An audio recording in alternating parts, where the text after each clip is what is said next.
Well, hello and good morning. Yes, it's me, Kenny Polcari, your host of the party, and today is Friday, March 15th, 2024. It is the Ides of March. And so here are the things that you need to know to get your day started, because it was an interesting day yesterday and today could be as well too, right? So PPI, oh boy, strap in because inflation remains sticky.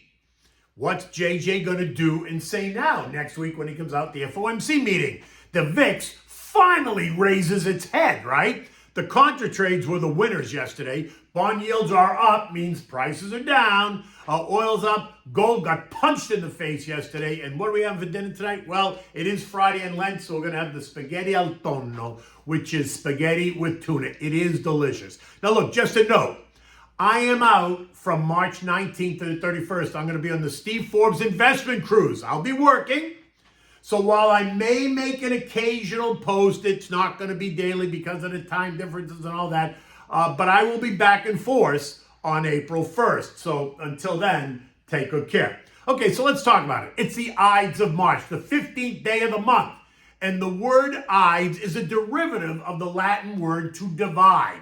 And on this day, in the year 44 BC, 40 Roman senators assassinated Julius Caesar. Actually, they stabbed him to death, resulting in the death of not only Julius Caesar, but of the Roman Republic and the birth of the Roman Empire. That's European ancient history that's usually taught in 10th grade. I'm not so sure they teach it anymore, but that's a whole other issue. So the question is, what will the Ides of March reveal today?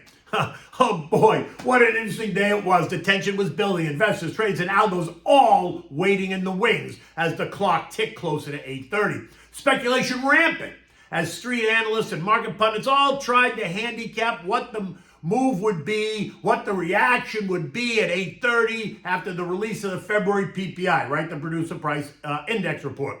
What would it show? Would it confirm our worst fears? Would it be hotter than expected like the CPI was?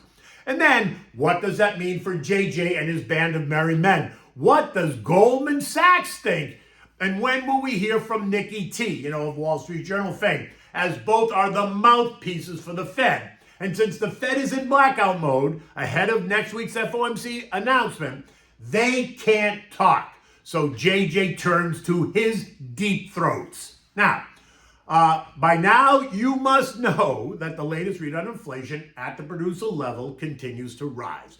Recall that the January PPI was an upside surprise last month, and that led to an upside surprise in Tuesday's February CPI. And now the February PPI is hotter again, so brace yourself for a hotter CPI the next time that they report the CPI in April in just, 3 weeks. Now, first, the month-over-month PPI came in at double the estimate. We were looking for up 0.3 on the top line. It came in up 0.6. Ex-food and energy of plus 2% came in at plus 3%.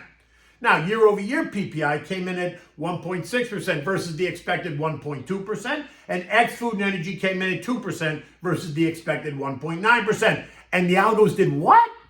Well, initially, they poo-pooed the report and they took stocks higher as the market opened, giving the market the middle finger, completely ignoring the implications of rising prices as they tried to shove this data point off center stage, saying, hey, look over here, not over there.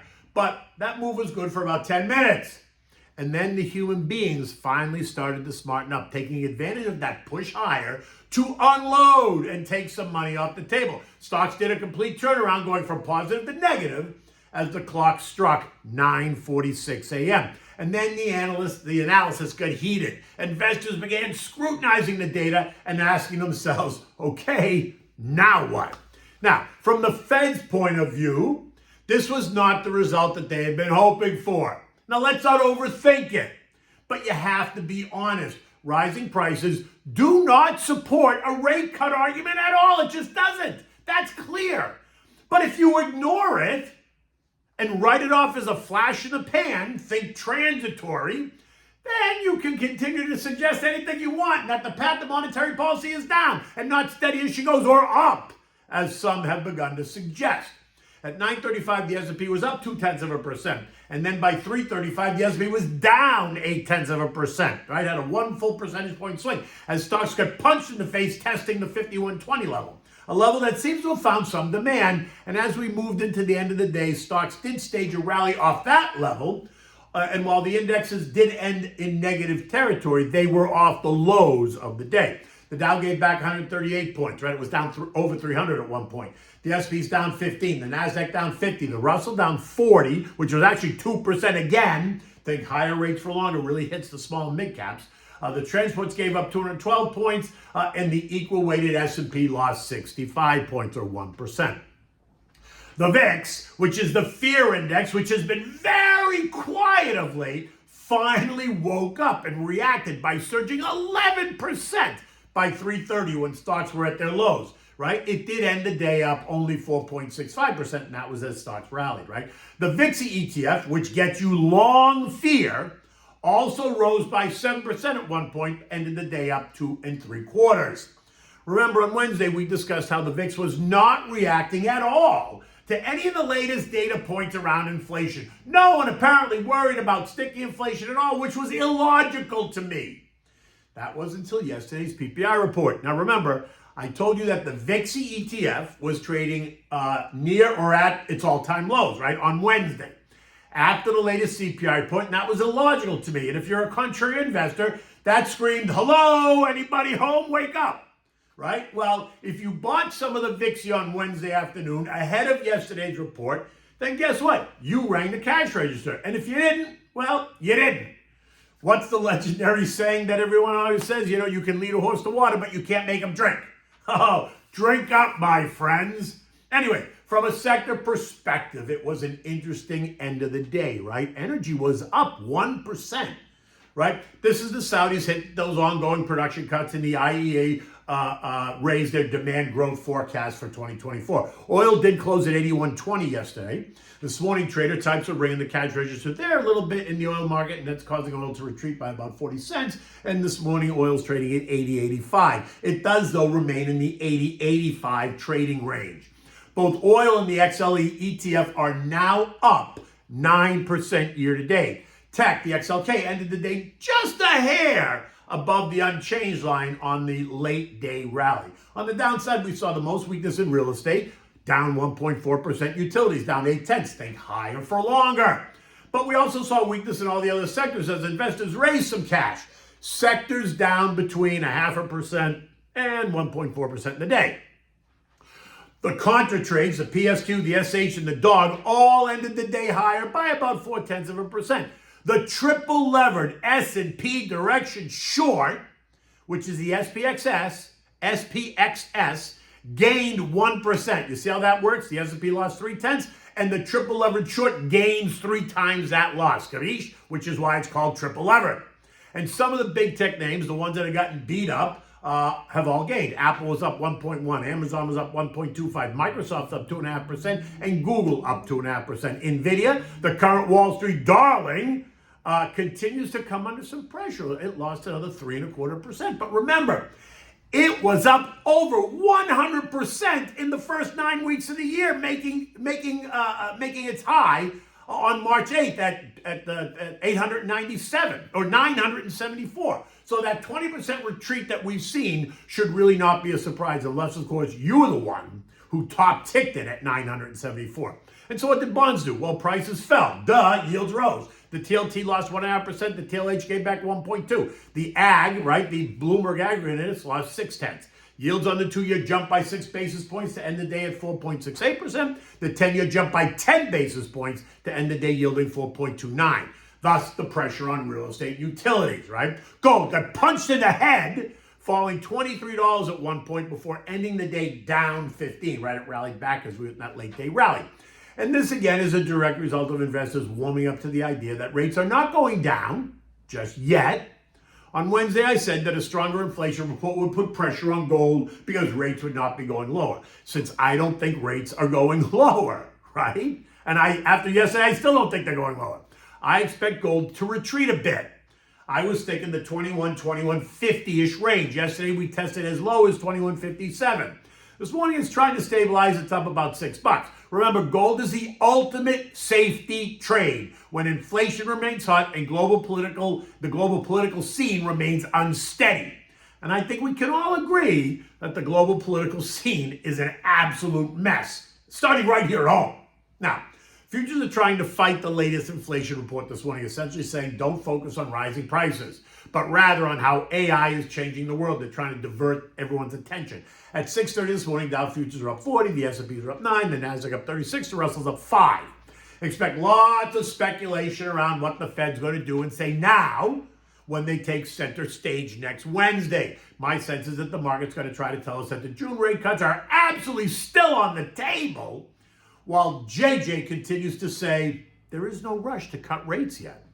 Again, these supposed restrictive rates have been at this level for 9 months, and we've all seen that the earnings season continues to impress. Forward guidance remains robust. The job market remains strong. Unemployment is at historic lows, and stocks are kissing new highs. So what am I missing? Nothing. So they should all stop the whining and stamping their feet about lower rates. European stocks are also up this morning. It's nothing more than a bounce. Markets across the region up between 0.4 and 1%. The S&P closed at 5150, down 14 points. And while futures are suggesting a small bounce this morning, I'm not buying it. My sense is that we're going to see some pressure on stocks going into the end of the quarter, right? We've got 2.5 weeks. But that doesn't mean I'm out, because I'm not. Keep new money if you're nervous in money market funds because they're paying you 5+%, right? And 5% is an investment decision. And it will add stability to your life and to your portfolio, at least until you decide that you're not as anxious or nervous and you want to put more money to work. In the end, I do not believe that yesterday's report is going to change the narrative, which is and has been we are waiting for more definitive evidence of a slowdown. I remain in the no-cut camp, because I do not see evidence of a slowdown, and nor I don't believe that the Fed should be cutting rates at all to stimulate demand. Nor do I believe that they should be raising them either. I think they're right where they should be, and the market action tends to agree. Remember, 5.25% rates is historically normal. It's not high by any stretch of the imagination. It is high when compared to the last 15 years, but over the life of history, it is not. As a long-term investor, remain focused, stick to your plan, add new money to the underperformers, peel some out of the outperformers if that makes you feel better. And if you're way out on the risk scale, then that means you're much younger than I am. But just make sure your risk is appropriate and that your names are familiar, right? That you're names that people know, that you know, right? I'm not selling my Apple and Microsoft and Amazon and IBM and JP Morgan and Nvidia just because they moved lower. These are core names. There's nothing wrong with them, and they give me the exposure commensurate with my risk profile, right? Call me to discuss, because I'm always happy to have these conversations with you guys, because I think it's important, right? It's important for people to understand. It's important for people to set themselves up right. Okay, so what do we have for dinner tonight? Well, like I said, it is Friday in Lent, so you have to have something with fish in it, right? So we're going to have the spaghetti Altono, which is spaghetti with tuna, right? This recipe comes to us from Sicily. You know where that is, just off the tip of the boot, right? Sicily's all about fishing, contains numerous fishing villages that are responsible for catching much of Italy's seafood, including most of the tuna. Now, Giuseppe Garibaldi, the Italian national hero, was said to have eaten this upon his arrival in the Sicilian city of Marsala in the year 1860. But whatever its origin, this is a great dish, right? Now, for this, you need the tuna in the olive oil. So buy the Italian tuna in olive oil, not water. Then you need separate olive oil, salt and pepper, red pepper flakes, dried oregano, crushed tomatoes, or you can buy the whole peeled tomatoes and just crush them yourself in your hand. You need capers, garlics, anchovies. You need white wine and 1 pound of spaghetti and freshly chopped parsley. You want to bring a pot of salted water to a rolling boil, put it on the back burner so that it's there ready when you need it. In the meantime, in a large skillet, turn the heat to medium. Add some olive oil and 1 or 2 of the anchovies, depending on your taste. But don't forget, the anchovies melt. They melt. And add the drained capers. Saute all this until the anchovies melt. Now add in some sliced garlic, right? Maybe 3 cloves of sliced garlic. Saute that for another 3 or 4 minutes, right? Don't burn it.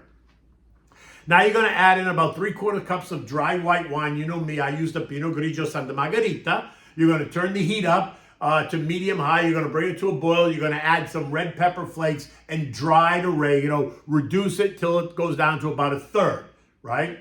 Now add in the crushed tomatoes. I use the San Marzano tomatoes, right? Stir it to mix. Season it with salt and pepper. Let it simmer for about 10 minutes. You can smell it. Oh my God, it's so delicious. Now add in the tuna right out of the can with the oil. Break it up with the back of a fork. Stir it to mix. Add in some chopped parsley. Now lower the heat to simmer and let it simmer while the pasta cooks. Because now you're going to take your spaghetti, you're going to put it into the boiling water, you're going to cook it for 8 minutes, no longer, because you want it to be al dente, because then you're going to put it here and it's going to continue to cook a little bit. You're going to take it out with tongs and put it directly into the saute pan.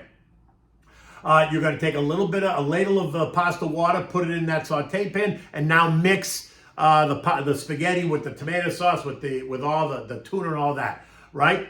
And as you mix it, you're going to see that maybe it sucks up some of that water that you put in. So feel free to add a little bit more of the pasta water, which is the tears of the gods, right? Now, serve this in a warm bowl. Top it with a drizzle of olive oil and some chopped parsley just to give it some color. And remember, always, always, always have fresh grated Parmigiano cheese on the table for your guests. Now, if you want to, you can also add some right into the saute pan when you're mixing it all together. You can add a handful or two in there because it's so good. Oh my God, you can never have enough fresh grated Parmigiano cheese. In any event, it's Friday in Lent. That's a great dish. I'm sure you'll enjoy it or will become a family favorite. Until then, look, it's going to be another gorgeous day here in South Florida. It was about 78 degrees yesterday. Clear blue, sunny skies. It was absolutely beautiful. Have a great weekend, and until Monday, take good care.